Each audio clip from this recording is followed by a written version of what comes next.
साथियों, ये लोग सदन से भाग गए, ये पूरे देश ने देखा है। लेकिन ये बहुत ही दुखद है कि इन लोगों ने मणिपुर के लोगों के साथ इतना बड़ा विश्वासघात किया। आप सबको पता है, अभी 2 दिन पहले ही देश की संसद से 140 करोड़ देशवासियों के आशीर्वाद से नया विश्वास, नई प्रेरणा, नई ऊर्जा, देश पूरा संसद के साथ जुड़ा हुआ था।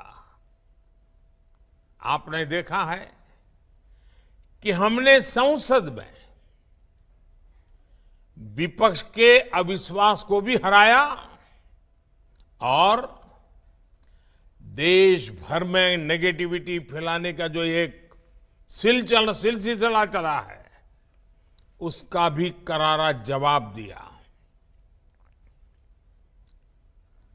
और हालत ये थी कि विपक्ष के लोग चर्चा में, लोकतंत्र का दायित्व होता है, जब आप बोलते हैं तो दूसरे को सुनना चाहिए, लेकिन बीच में से ही भाग गए, सदन छोड़ करके चले गए। बहानेबाजी कुछ भी करी हो, लेकिन सच्चाई ये थी कि वो अविश्वास प्रस्ताव पर वोटिंग से डर गए थे। वो लोग नहीं चाहते थे कि वोटिंग हो, क्योंकि वोटिंग होती तो ये गठबंधन गठबंधन की पोल खुल जाती। कौन किसके साथ है, ये दूध का दूध और पानी का पानी हो जाता। और इसलिए बचने के लिए ये भाग गए। साथियों, ये लोग सदन से भाग गए, ये पूरे देश ने देखा है। लेकिन ये बहुत ही दुखद है कि इन लोगों ने मणिपुर के लोगों के साथ इतना बड़ा विश्वासघात किया।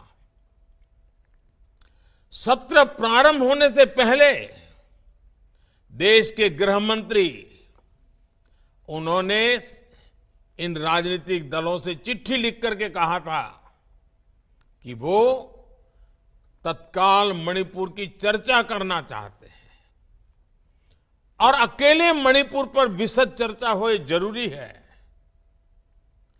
इतने संवेदनशील विषय पर पक्ष विपक्ष में विस्तार से बात होती तो जरूर मणिपुर के लोगों को भी मरहम लगता और समस्या के समाधान के लिए नए नए कुछ रास्ते भी निकल आते। लेकिन ये लोग मणिपुर पर चर्चा नहीं चाहते थे, क्योंकि उनको मालूम था कि मणिपुर का सच सबसे ज्यादा उनको चुभने वाला है। उनको मणिपुर के नागरिकों की, उनके दुख दर्द की पीड़ा नहीं थी, परवाह भी नहीं थी। उनके लिए उनकी राजनीति, देश से बड़ा दल, वो नहीं चाहते थे मणिपुर। और इसलिए क्या किया, मणिपुर की चर्चा तो टाल दी, अविश्वास प्रस्ताव ला करके राजनीतिक बहस को ही उन्होंने प्राथमिकता दी। राजनीतिक मुद्दों को लेकर के ही सदन का 3 दिन में विपक्ष में बैठे हुए साथी अपना स्कोर करने की कोशिश कर रहे थे।